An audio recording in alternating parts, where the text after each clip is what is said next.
Welcome to another episode of Out of the Blank Podcast. Bill, it's a pleasure to have you on the show, man. Would you like to introduce yourself to everyone out there listening? Yeah, my name is Bill Shkurti. I am retired after 20 years as the Vice President for Business and Finance at The Ohio State University.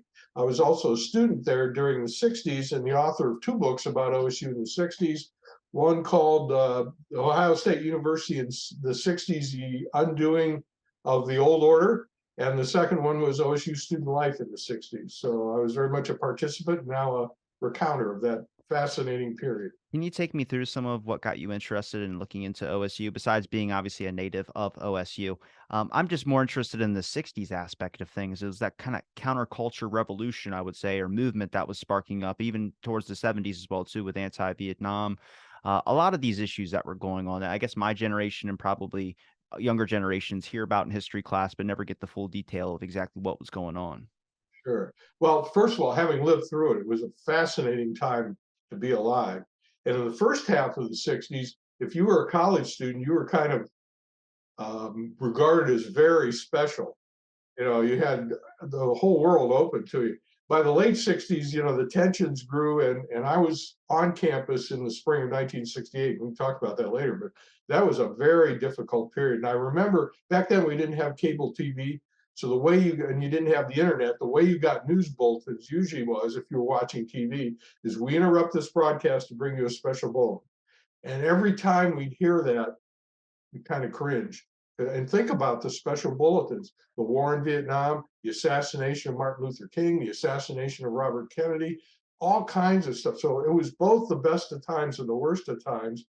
The other thing I think that's fascinating about OSU, there's a guy that wrote a book about the 10 biggest states in the United States in the early 1970s. And his description of Ohio was the middle class society. It was kind of in the middle of everything. It was a swing state and really represented the middle class as opposed to what was out on the coast. And the changes that occurred in Ohio among Ohio State students, those middle class students who came from the suburbs and cities and small towns, the dramatic changes that affected them that rippled through to the 70s and 80s, I found just fascinating. So recounting all that, I really enjoyed. So when it comes to what was going on at the college campuses, like we don't have to go straight into Vietnam or anything, any of the big subjects, but I mean the importance of of obviously the younger generation as well too. I mean, we were talking a little bit about JFK in the beginning when he was being elected. I mean, he was going against Nixon, and what Kennedy was saying, like I'm listening to it, I'm like, it sounds normal, but for the time period, it's kind of revolutionary. Some of the things he was saying in some aspects when it talks about, like, I mean, he mentioned space being the new science, and we need to worry about space when at the time it was like peak height of communism, Cold War, hide under your desk, bombs are kind of fallen aspect of things, which to me is interesting. And then listening to Nixon kind of copied, or I wouldn't say copied, but talked a lot about like nothing sounded new compared to everyone's hard on communism attitude, which I feel like is what you really needed to get elected back then. There was a large fear of communism. Oh, absolutely. And I was 14 at the time John Kennedy got the presidential nomination. And I remember listening to his speeches, particularly his inaugural speech, but also the campaign ones. And I felt that he was someone that was speaking to me. I never, in my young life, had a politician that was that articulate, that inspirational. And I really, really bought into it when he was assassinated. And I think a lot of baby boomers feel that way, felt we really lost something. And the country was never quite the same afterwards. So when it comes to how the perception, I guess, of other students as well, too, I mean, was Kennedy something that every student really attached to, or was it just something that was, I would say, you individually? I mean, you got something out of it, but was everybody getting that? You told me at the beginning, Nixon seemed like it was more of a swing for a lot of these college kids. Well, this is interesting. It's important to remember that OSU was fairly typical of the country, but fairly middle class, which means somewhat conservative, not radically so. There was a poll that the Big Ten did of college students in the Big Ten on the Nixon-Kennedy election race, which everyone knew was going to be close. And I was surprised when I saw the results of that, because Nixon carried the students that voted in that poll, carried them very heavily. And I asked myself, as why Ohio, Nixon won Ohio narrowly, but he did win the state. Um, And part of it was there's a whole lot of speculation about how much religion and everything else played into it. But the interesting thing about college students is to remember back in 1960, 18-year-olds didn't have a vote. So this was an older group, 21 and over. The campuses back then were not very diverse. So so it was mainly middle class and upper middle income white kids who Nixon really appealed, his stability kind of appealed to the middle class. So although there were a lot of us that were Kennedy supporters, now I was not at OSU at the time, I was still in high school. There were a lot of students that were, but there were also a lot of students that were Nixon supporters. Now that would change over the decade, but at least at the beginning of the decade, Richard Nixon had strong support, and he continued to have strong support at Ohio State because of his appeal to middle class people, particularly middle class and upper middle class white people. And then before like the large scale of like being Catholic kind of came into the picture, I would say, or at least more of that influence. I wouldn't hit the religion aspect, but I would say mostly military families as well too. A lot of people that want like a strong military, more focused on military in their public speeches as well too. Nixon had a lot of that when he was giving his debates versus Kennedy was talking more about the military. But Kennedy was very aggressive about that as well. So I think that cut both ways. I think where the Catholic issue came in is that in some states that had big urban Catholic populations, Nixon or Kennedy did very well. Ohio had a Catholic population somewhat in the urban areas, like in Cleveland and in Cincinnati, but in the rural areas they didn't. And that there are a lot of people that speculate that may have played into why Ohio turned out the way it did. Pennsylvania, on the other hand, I think went for Kennedy, and you had huge Catholic populations in Philadelphia and in Pittsburgh. Now, when it came to the talkings of the Vietnam War, talking about, I mean, it was kind of left to see what Kennedy was going to do if he was going to pull out of Vietnam or not. But Johnson seems to be the one that gets most of the damage control when it comes to Vietnam War. You know, everyone says that's Johnson's problem. A lot of issues that came with that. I mean, were the college university in the beginning, were they understanding what was going on with the Vietnam War? Were there protests at all, or did that come later? No, this is fascinating.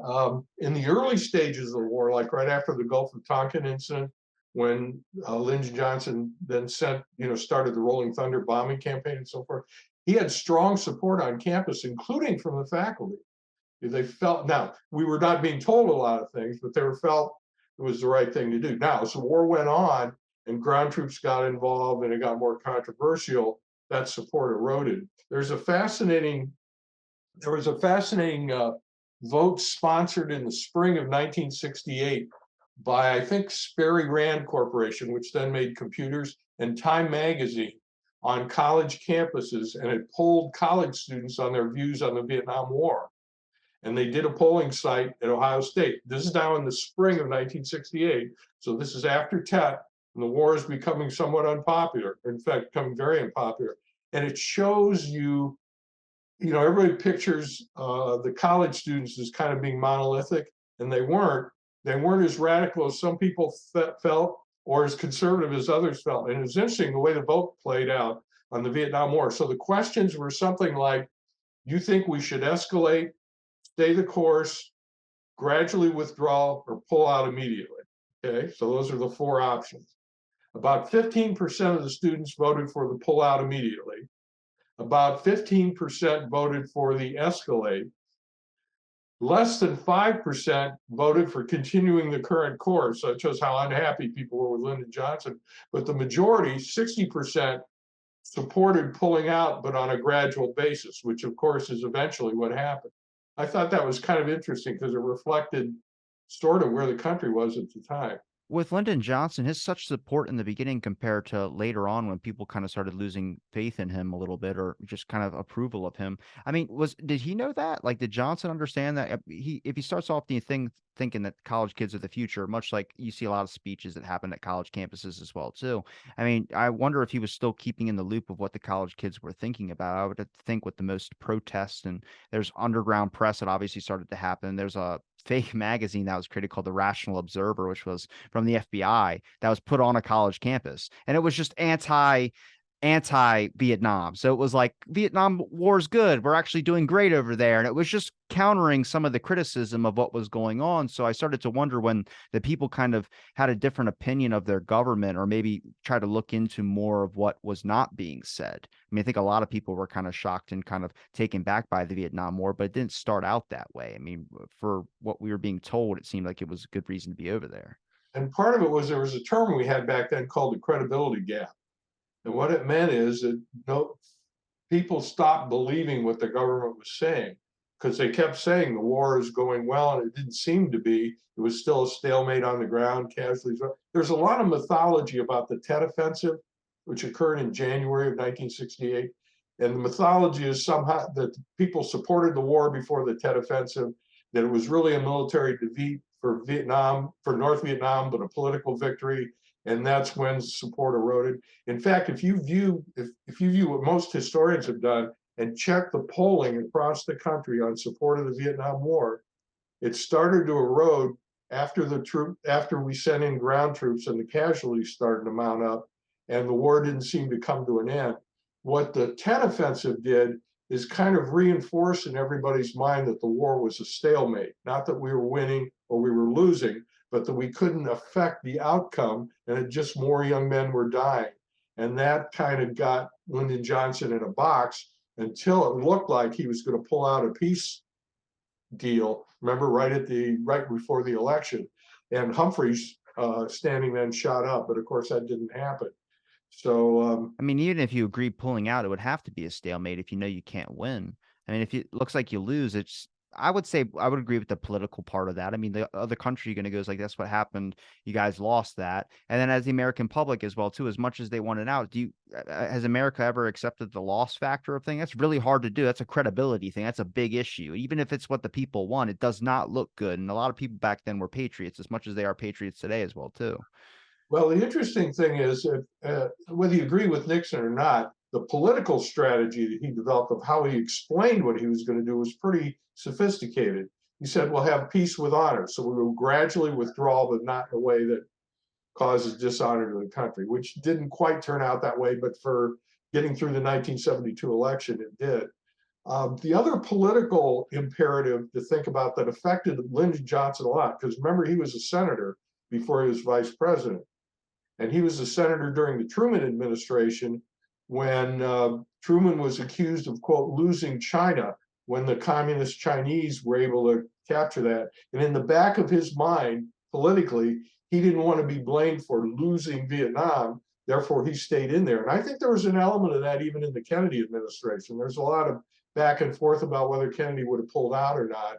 But I think the political imperative of not wanting to lose the war affected the president a lot. The problem is for people, young men that were subject to being drafted, and I was one of them, to be sent over there to be put in harm's way because the president didn't want to be the first president to lose a war doesn't seem to me to be the right reason to sacrifice your life. Yeah, agreed. Um, how big of an issue was civil rights to Lyndon Johnson's campaign? I know he did a lot for civil rights. Whether you want to agree that he continued on with Kennedy's ideas of what was going on with civil rights, I think he probably maintained a lot of that course as well too. But I mean, how was the campuses accepting that? I've seen like footage of stuff like that, and I see how difficult it was for them to college students that were Black or African American to go onto college campuses. I just wonder if that might have turned the tide on Johnson as well too when it came to people accepting it. I don't know if they were open back then. I have to think of the mindset, and I that's a hard thing to do when we're almost like 60 years past that. Again, it's you have to be careful. You can't make blanket statements about everyone. But I think in general, there was a lot of support on campus from both students and faculty for the Civil Rights Bill and the Voting Rights Act. And in fact, I have a wonderful picture in my book of students putting postcards into a mailbox, and the postcards are lobbying Ohio Senator Frank Lausche to vote for the Civil Rights Bill because he was one of the holdouts against. He was a Democrat, didn't want to vote for it. So there was a big lobbying campaign on campus, and whether that made a difference or not, Lausche did vote for the Civil Rights Bill. So there was a lot of support. I think where the backlash came is after the Civil Rights Bill passed and the Voting Rights Bill passed. I think a lot of white people assumed, well, everything's fine. And then you had the riots that broke out in Watts and elsewhere that showed there was still a lot of economic discrimination and that kind of thing that hadn't been addressed. Meanwhile, the level of violence rose, especially with the assassin. And I was on campus when Martin Luther King was assassinated. And I remember the ugliness it kind of let out. So for Black people, it was a white man that killed a Black man who advocated nonviolence. So that got them upset. For white people, there were Stokely Carmichael and Rat Brown, these other younger Black leaders that were much more militant, talked about using guns. So that got them spooked. So you had racial divisions, which became a lot more intense then as the decade went on. And Richard Nixon, both as a candidate and president, kind of played off that to a degree. The insecurity, particularly of the white middle class, who saw violence from Black people as a threat.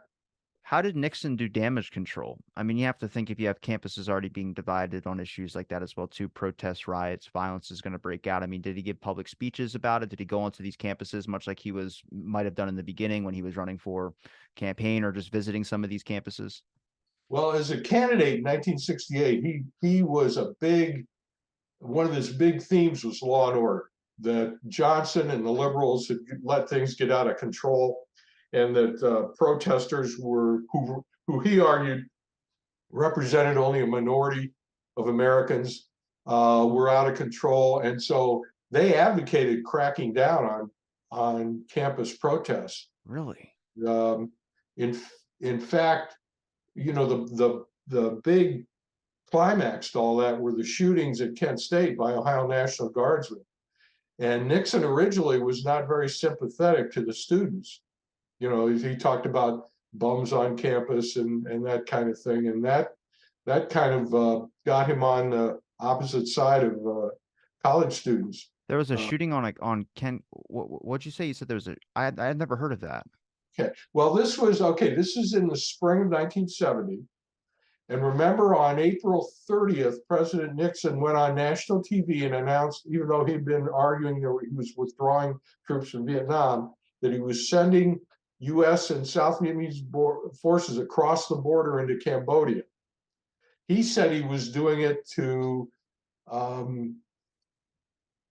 disrupt enemy supplies and sanctuaries in that area because American troops had not been allowed there under the Johnson administration. But a lot of the people that were opposed to the war saw that as an expansion of the war, which in a way it was. And Cambodia went through a whole bunch of rough stuff. So protests erupted all across campuses, including in Ohio, and including in Ohio State and at Kent State. Now, Ohio State had already had some tough protests that occurred not because of Vietnam, but because of some local issues on campus. And National Guard was already at Ohio State. But at Kent State, Governor Rhodes, Ohio's governor, sent the National Guard into Kent State because there had been some rioting and destruction of property on Friday night and then Saturday night. So Nixon announced the Cambodian invasion on Thursday. On Friday night in Kent, there was some destruction of property downtown. And I think on Saturday, someone, we still don't know who, set fire to the ROTC building on the Kent campus. And when the firemen came to put out the fire, some of the people in the crowd threw rocks and bricks at them. And that's when the National Guard was called in. The Ohio National Guard was called in. They issued a martial law order on the campus. You couldn't have demonstrations and all that. Apparently, it wasn't very clear what you could do and what you couldn't do. And there were some student demonstrations on that Monday. That would be Monday, May 4th. Around noon, there was a rally on campus. And the circumstances that led to the shooting are still under debate. But the bottom line was it was a crowd that was fairly peaceful. And for some reason, the National Guard turned and fired into the crowd with military rifles, killed 4 and wounded 13. And it was just a shock to the whole country. And on college campuses across the country, students protested. They felt like there was a target on their back just because they opposed the administration. So it was an ugly, ugly incident. Do you think it was a zero tolerance for any of that type of backlash from certain college kids? I mean, even though they might be the future, we don't necessarily get looked at from a younger generation standpoint. We don't necessarily get looked at as the ones that can rival authority in such a way. I mean, obviously we do, but when it comes to opinion and where you value your information coming from, most of the time you expect it from your elders, not someone that's from a younger generation. Well, the interesting thing is that some reporters went out and talked to residents of Kent after the shootings, and by and large, the residents of Kent supported the National Guard. Then Newsweek did a poll of Americans in general, and although while college students were really outraged because they felt like it was aimed at them, the majority of the American public felt Nixon was doing the right, and Governor Rhodes did the right thing in calling the National Guard in. And the phrase that was popular at the time was, they should have shot more of them. It was an awful, ugly time. Did this bring fear into anybody wanting to attend classes or going back to the university if there's these types of issues that are going on there? I mean, if that sparks up debates around other universities as well too, but it seems like a lot of fluctuation with one university. Oh, absolutely. In fact, one of the students that was killed was a young woman from Youngstown who was doing nothing more provocative than walking to class. And her father had been a refugee from Germany, from a concentration camp. Can you imagine that? Being a refugee from Nazi Germany, bringing your daughter up to be a good person who is not a protester, and all she's doing is walking to class, and she gets shot in the back. It was ugly. Did did it start with giant protests like the Vietnam War and things of that sort? I mean, did they focus more on smaller issues as well too? I mean, a lot of civilian stuff as well too, like when it came to just what was going on in Ohio in general. I feel like you would work by your state before you started hitting the major giant protests. No, the first anti-war protest at Ohio State occurred in 1965, and it was like 2 or 3 people. Just 2 and 3?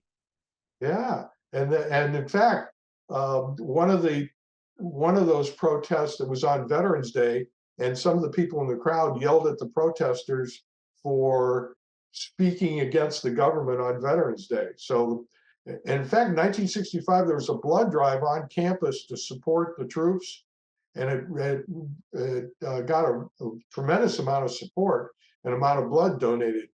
But over time, again, as we mentioned, support for the war eroded and criticism of the war grew. Now, having said that, there were protests at Ohio State against the war, but they were by and large peaceful. There were only a handful. There were a handful of arrests in the spring of 1968 because some of the protesters tried to block the route to military recruiters, and they were arrested and put in jail, and it settled down. In fact, it got so calm at Ohio State that for the graduation ceremony in 1969, so this would have been June of 1969, President Nixon was invited to give the graduation address. It turned out he couldn't come because he was flying to Guam to meet with President Tu to announce troop withdrawals. So they decided to send Vice President Agnew instead. And he was a very divisive figure at the time. He did show up. They did have graduation. They did have heavy security. There were a handful of protests, but by and large, Agnew was treated politely when he came to Ohio State. When it came to the amount of presidents that or Nixon, Johnson that could have visited that campus at any point, but just probably felt deterred because of the protests that they were hearing from. I mean, was media reporting it kind of in a different way than what was actually happening at that campus? Like, I'm looking for you right now to give me information because you experienced that. Yeah. If I look up an article about it, it might not be the same thing of what you're saying because media was reporting a lot of different things that was more government based rather than talking about protests in a positive way. I mean, it's easier to say a bunch of kids are being rowdy at a university, so it makes it sound dangerous rather than what was actually going on there. Well, it's not what you think, and there's some unexpected. Let me start. To me, one of the ultimate ironies was during the 1960 election, candidate Kennedy came to Columbus, but he did not come to campus.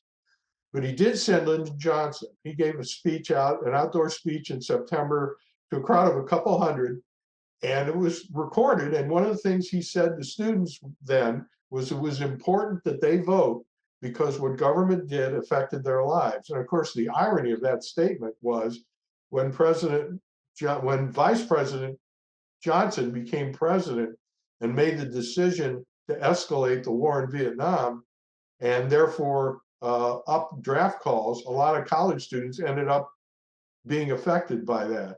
But President Johnson was so unpopular on college campuses by the spring of 1968 that he wouldn't go to any major campus. So the next visit of any kind was the visit by Vice President Agnew that I mentioned in the spring of 1969.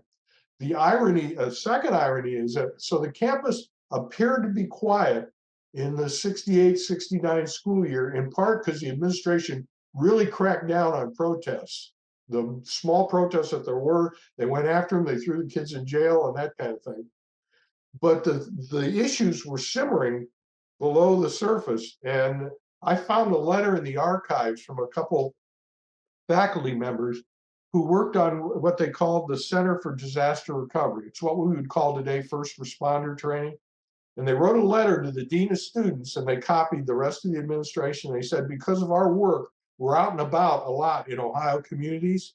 And what we're finding is that the university has alienated itself from two groups of people. One is African Americans, because the university had thrown a number of the leaders of the Black civil rights movement out of school because they had done a takeover, sort of a takeover of the administration building.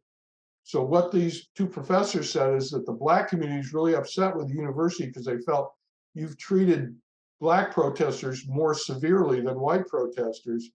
And it's not only the younger, more radical people, but even the older, more conservative religious leaders. So you've got the Black community upset with the university. They said the other group that's upset are the younger anti-war people because they feel the university has not allowed protests to the degree they should. Well, the letter was never responded to and never addressed. And what they said is you ought to reach out to these people because if they ever get together, they could close the place down. All right. So the university did nothing. They continued their hard line, which was supported by the state, by the board of trustees. We cracked down on protesters, zero tolerance for this stuff. And it blew up in the spring of 1970. And it occurred it was a coalition of the African-American people called Afro-Am and some of the white anti-protest people. And that's what resulted in the big protests in Ohio State that literally involved thousands of people. How difficult was for the university to be able to kind of flow and change some of these restrictions as well too when it came to protests, cracking down on protests? I mean, were they understanding that it was like there's a need and a kind of a want, but also what the right way to do it was? Well, they were initially, but two things kind of changed the dynamics. In the spring of 1968, everything got a little more tense, but there was also a takeover by student protesters of the administration building at Columbia. In fact, you know that the movie and the book, The Strawberry Statement, is based on that. And it got a lot of publicity. It scared a lot of people. And when a group of Black students threatened to take over the administration building at Ohio State, the university administration thought Columbia and really cracked down, and it ended up not only throwing those students out of school, but they got the 10 leaders and they brought them up on kidnapping charges. Really? Oh, yeah. What? Well, because they made a couple of administrators, the vice president for business and finance, who the police reported to and they had an issue with, they told him he couldn't leave his office. He had to stay there for a couple hours. Now, this happened all in a period of one day. There were no weapons involved. And the students voluntarily left on their own after they decided, we're kind of in a box. And there was some mediation from Black pastors and so forth. So the incident ended without much property damage and with no things like that. But the university was so paranoid that they really threw the book at these students. Now, the kidnapping charges were never they were never able to make them stick. So to the white people, that showed well the justice system worked. The Black people said no, it meant those charges never should have been provided anyway. So the combination of the assassination of Martin Luther King and the stuff that was going on in the country, and this incident with the administration building in the spring of '68 really hardened opposing lines. The other pressure you had was even if the administration, and there were hawks and doves within the administration. Some people wanted to crack down, some that wanted to take an easier, more conciliatory play. They really didn't have the flexibility. The board of trustees at Ohio State, which was appointed by the governor, was very conservative and didn't want to give any negotiating with protesters or that kind of thing. The governor was very much a law and order person. And Lyndon Johnson was somewhat, and then when President Nixon took over, he was even more so. So the university administration felt it didn't have the flexibility to deal with this in any way other than cracking down. So the particular incident I mentioned, and this is fascinating, the way the big riots started, it's usually some spark. So OSU had been, as I mentioned, been quiet since the spring of 1968, relatively. There had been protests, but they'd all been peaceful. No one had been arrested. So the two groups that were upset with the university administration, Afro-Am, as a result of the way those protesters were treated in the spring of 68, and then the anti-war people who were also upset with protesters that were thrown in jail for protesting the recruiters, got together and decided to call a student strike for the spring of 1970. Okay. Now, the irony of this is other protest groups, the Students for a Democratic Society being one of them, had tried to organize a student strike at OSU in the spring of 1967 and failed, in the spring of 1968 and failed, and in the spring of 1969 it failed due to lack of interest of the students. In the spring of 1970, because the Black students and the anti-war people had gotten well organized, put it together, they got a pretty good crowd of several thousand people out on the Oval to support the strike. Now, what does it mean when you have a student strike? This is a good question. Well, it means you don't go to class. And it was a nice spring day, so a lot of people don't go to class anyway. It started out very peaceful. The organizers of the protest had walkie-talkies and armbands, and they didn't physically disrupt any of the students who did want to go to class and make any threats or anything. They just made themselves noticeable. Yeah, exactly. They just wanted to make their point. In fact, it was so quiet that President Fawcett, who was the president at the time, left campus because he wanted to go to the swearing in of the former provost up at Cornell. He left, his plane left the tarmac at about 3 in the afternoon. So he had a quiet afternoon so far. The protest started at noon. It's now 3:30. And a group of protesters, a mix of primarily students, but some non-students, decided they would take the protest further and sat down in the middle of the intersection at 11th and Neal, which is right at the corner of the university. And there were maybe 30 or 40 of them. And if you look at pictures, and I interviewed some of the people who were there, they were blocking traffic, but it was a fairly peaceful thing. And there were other ways to get around. But the hawks in the university administration, the president wasn't there, were trying to figure out what to do. And they decided we need to clear the intersection. We can't let these protesters disrupt traffic. So they started with some plainclothes highway patrolmen who happened to be, there's a whole sub-issue of plainclothes and intelligence agents and provocateurs. CIA on campus, I'm telling you, man. There were. FBI was involved, there were informants, all this kind of thing. Anyway, there were about 10 plainclothes highway patrol people tried to get the students to move out of the street, and they wouldn't do it, and there was some pushing and shoving. So the plainclothes highway patrol people called for backup. And in fact, because there had been rumors of riots and protests, there were about 100 highway patrol on campus ready to come in. They were not in riot gear, so nobody thought there was going to be a riot. They were in regular patrol uniform, you know, with the billy clubs and all that, but they weren't in riot gear. So they come and they try to move the people out of the street, and they wouldn't. Meanwhile, of course, this is a classic Ohio State event. So there are about 30 or 40 people doing something, sitting in the street, but classes change, and all of a sudden there's a crowd of 2,000 or 3,000 people standing on the corner watching all this. But it's a peaceful crowd, by and large. Well, somebody in the crowd starts throwing rocks and bottles at the highway patrol who are not in riot gear. Now, I've had people that were organizers of the strike say it was undercover Columbus police that were throwing the rocks and bottles because they recognized some of them. But whatever happened, there were a handful of people doing that. So the highway patrol called for backup from the Columbus police. Okay.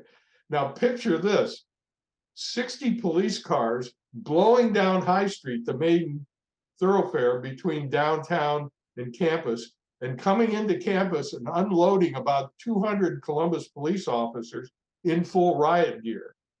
So and there had been tension between the Columbus police and the campus protesters anyway throughout the 60s. So they come in, and their reaction is there are people throwing rocks and bottles. So they start firing tear gas and charge into the crowd.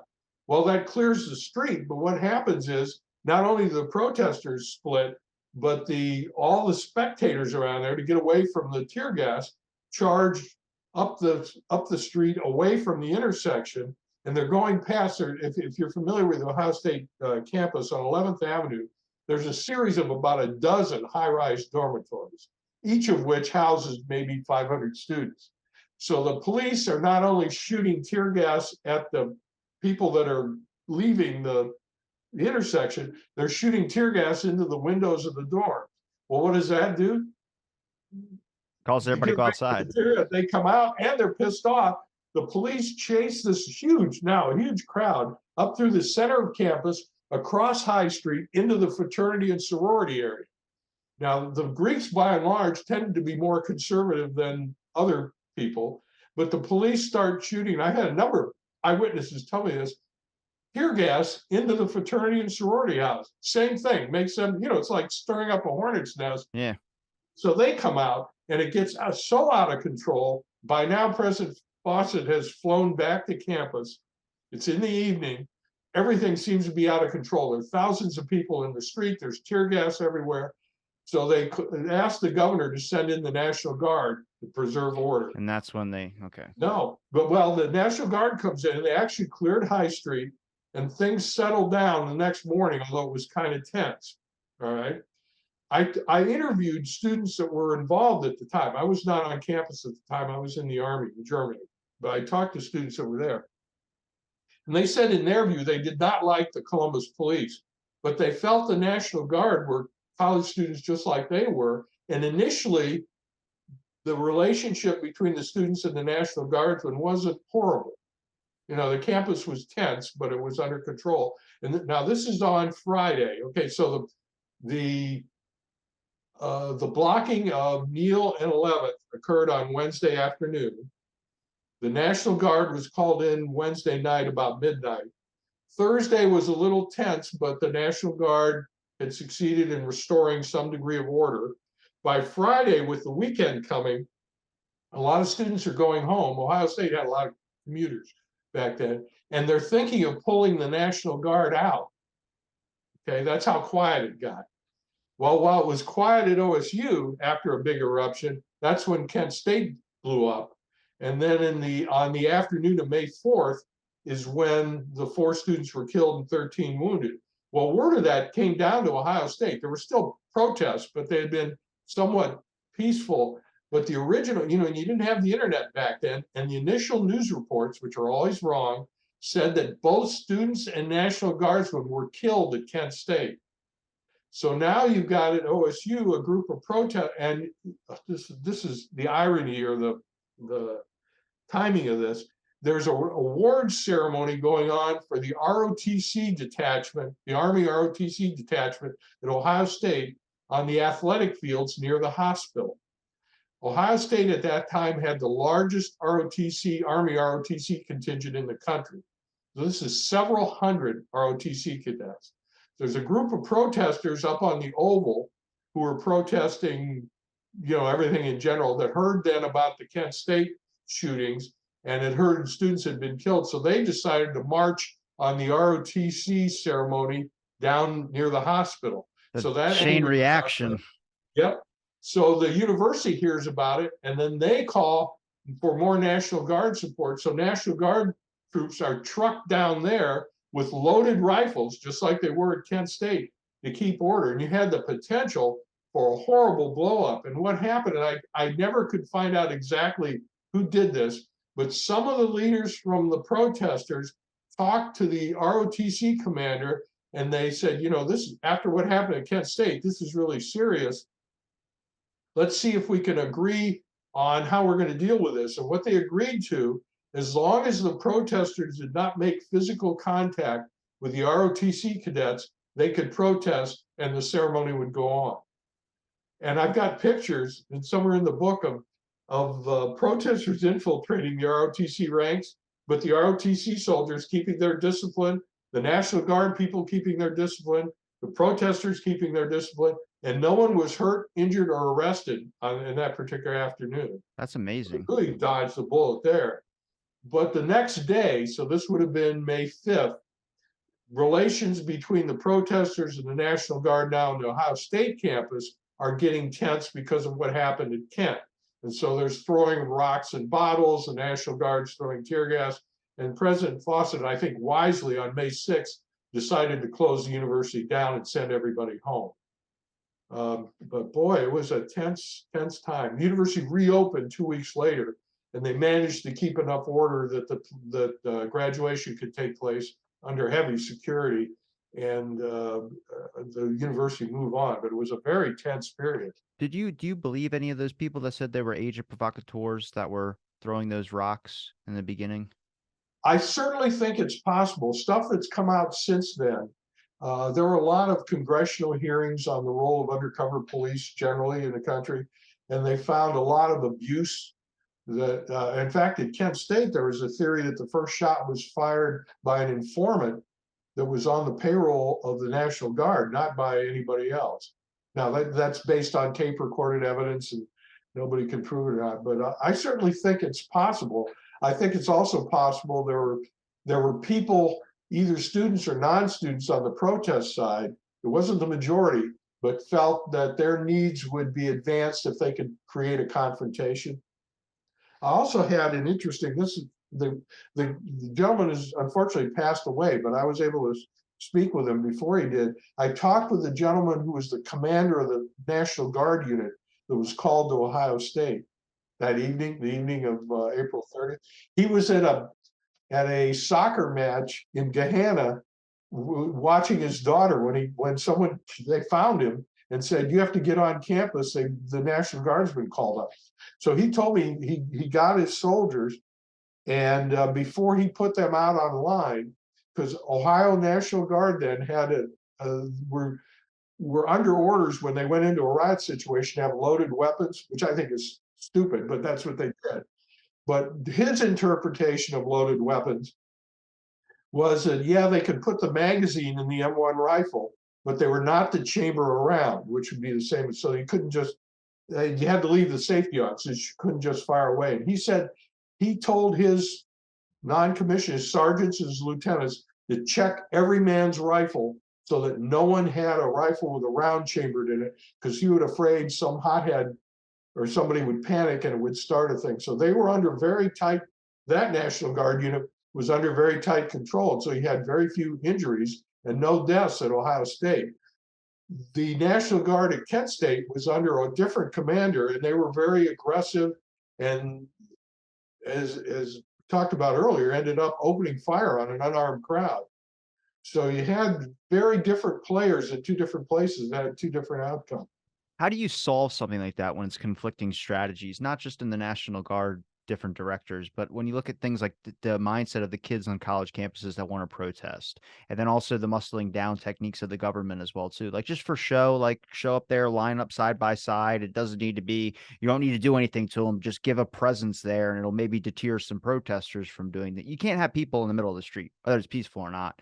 I mean, it shuts down the rules of society when it comes to how things work, and the government doesn't like that aspect of things. Now, I'm not anti-government, but I've read the church committee report and a lot of that stuff in there. I don't put the age of provocateurs above anything at this point, because it seemed like a common strategy back then. And it's a bad but good strategy. It's effective in the fact that you can get rid of the problem quicker, but it's horrible if something goes terribly wrong and someone gets killed. But reading through that church committee report has just kind of opened up the doors for me to believe like the government could go on college campuses. CIA's active on college campuses. I had no idea about that. That's just mind blowing. It's something you get out of like a Hollywood movie. But so many of my friends, when I did an episode on it, just were like, "What? That's real?" And I was like, "Yeah." And I'll show you the document where they talk about it too. And I'm like, is that still going on? I have no clue, but I've had people on that says it is a college professor or something like that. Whether it's research or whatever, to me, it just opens up the door of like, it's interesting the mindsets that go on. Where diving through history, I had to kind of examine it through other lenses of things that came later, whether it was COINTELPRO with the Black Panther Party or just any of those types of tactics with the FBI and the CIA, where you just start questioning things of like, are we remembering history as like these crazy kids on college campuses? Are they really upset about something? And then they were kind of taken down in an aspect of they seem like they were a problem. Well, let me mention two things. One is COINTELPRO was active on the OSU campus. How do I know? I found a faculty member pointed me towards declassified records, that they were there and they were trying to undercut the Students for Democratic Society by sending news clips to their parents, posting phony meeting messages so people would show up at a meeting. So they were there doing that stuff. They did that with the one of the things they did, which I consider a low gut punch, is they messaged the Black Panther Party's wives and said that your husbands are sleeping around with teenagers, and that's in the church committee report. And it's like it right below that is talking about where they would have their board meetings at these hotel rooms. They would find a tenant's name, and then they would write a fake letter and then submit it to whoever. So then people would go in there and be like, "Hey, you can't have this meeting here," and trying to deter them from having. Which to me, I'm like, it's so strategic, and it's just really kind of like, I mean, messaging someone's wife is terrible and saying that they're sleeping around with teenagers. I saw that, I was like, there's no way that's something like a 14-year-old spreads a rumor around in high school. Well, paranoia was pretty rampant there. But here's an interesting thing. So after the university was closed, there were a number of assessments done as to whether we did the right thing or not by the university administration. I was able to access those in the university archives and through interviews. And I found out there was an admission that they overused tear gas. And what the tear gas did is get a lot of fence sitters off the fence and against the police, because they'd been sitting in the room doing nothing. And all of a sudden, the tear gas canister flows in there. And so that when the campus reopened, they did three things differently, which shows how I think they learned from dealing with protests. One of the things that went back and forth is how much outside agitators were involved.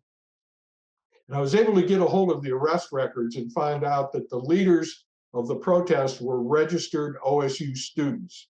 Okay. So the thing, there was a bunch of outside agitators that started this is incorrect. But what I also found out from the arrest records that about half of there were 600 and some people arrested during the protests at Ohio State. Of them, about half of them were students. So the question is, who were the other half?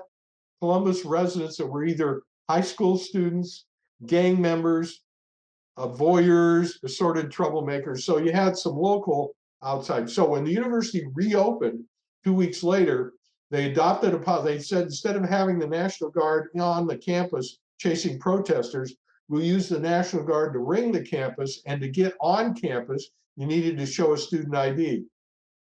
So that way they kept outside people out, but they didn't use the National Guard to chase protesters. The other thing they decided is that, those protesters, they have a lot of support. The faculty got involved and said, we can't let this continue. We think you need to talk to the students and start negotiating with them about making some changes on this campus about the things that they're upset about. And so they got the university to do that, and they sat down, they started to talk, and the administration promised that they would address the student demands in the fall, and they did come up with, they didn't accept all of them, they did some of them. But the most fascinating one, this shows how you use or misuse force. Another group of protesters, after the university reopened, sat down again at the corner of Neal and 11th.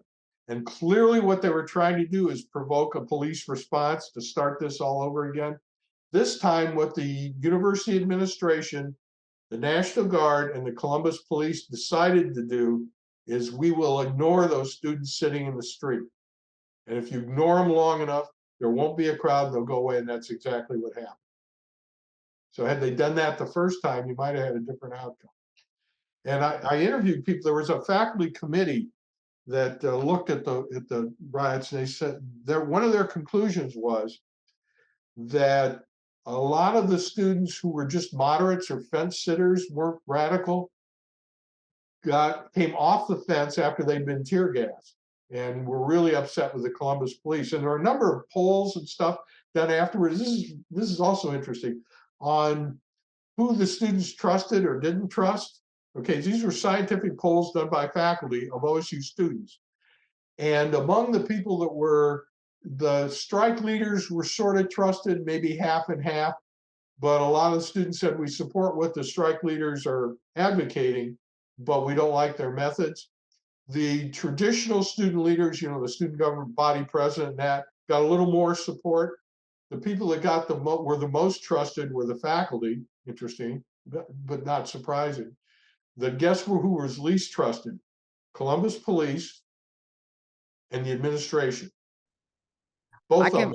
I believe the administration. I feel like it's a giant, whether you're looking at it from the side of like you don't like the protesters or you enjoy the protesters, it's just a lot of news and a lot going on your campus. Like that's a big issue. And there were critics. President Fawcett was regarded as a competent administrator, but not someone who was out communicating with students that was one. There was a big protest at the University of Indiana, and I think the president and the provost went and talked to the protesters. And as a result, they decided to have a big meeting, and they worked their differences out peacefully. Now there were other places in Ohio, at Ohio University, for example, where the president went out and tried to reason with the protesters. They started throwing stuff at him, and they had to close the campus down. So every campus was a little different. But I think in OSU's case, the consensus of both the administration, law enforcement, other experts was that the university and law enforcement overreacted to the protest at the corner of Neal and 11th, and as a result created this big brouhaha that took a long time to work through. Well, Bill, I appreciate the time you gave me to talk on my show about this. I appreciate the work you've done too. I mean, like I said, my generation, it's hard. There's a lot about history. I didn't realize how complicated it really was when it went into specifics on things, but I appreciate the work that you've done and interviews that you've done as well too, and giving me the time to learn a little bit more as well. Is there a place where people can find your links? Um, yeah, let me see. Twitter, anything? Yeah, well, my books are all on Amazon with a author's page, and also the Ohio State University Press. Probably the best place to find it. And then also WOSU TV did a visual history of the 1970 riots, and that is archived in there. You can go on WOSU and look at local programming, and you can pull it up. I think it's called OSU in the Vietnam War or something like that. So there are a number of different. How difficult was it for you to go through those archives and be able to find some of those documentation on things? Well, it took a lot of work, but to me it was a labor of love, because I just found it fascinating, because I had certain things I believed I thought were true, and I turned out they were not. And to see the documents right in front of you, it was also interesting. I think the administration sanitized some documents I expected to find in that period I didn't find, after action reports and so forth. And I think they might have been sanitized. I believe it. I've been through 64,000 documents related to the Kennedy assassination. I Yeah. can tell you there's some stuff, there's RIF numbers that don't exist, but they're labeled there. You know what else was really a lot of fascinating was I was able to look up a lot of the student leaders of the riots and talk to them about what happened to them and how they thought about it now and everything. I also found a retired Columbus policeman that talked to me, and he was on the Red Squad, and he said his job was to go on campus and sit in classrooms, not to see what the faculty was saying, but to find out what the SDS and some of the others were planning. So Did you ever hear the name Joyon West? no, Do you ever hear the name Sidney Gottlieb? boy, that sounds vaguely familiar from somewhere. Yeah. What were they? They're MK Ultra doctors.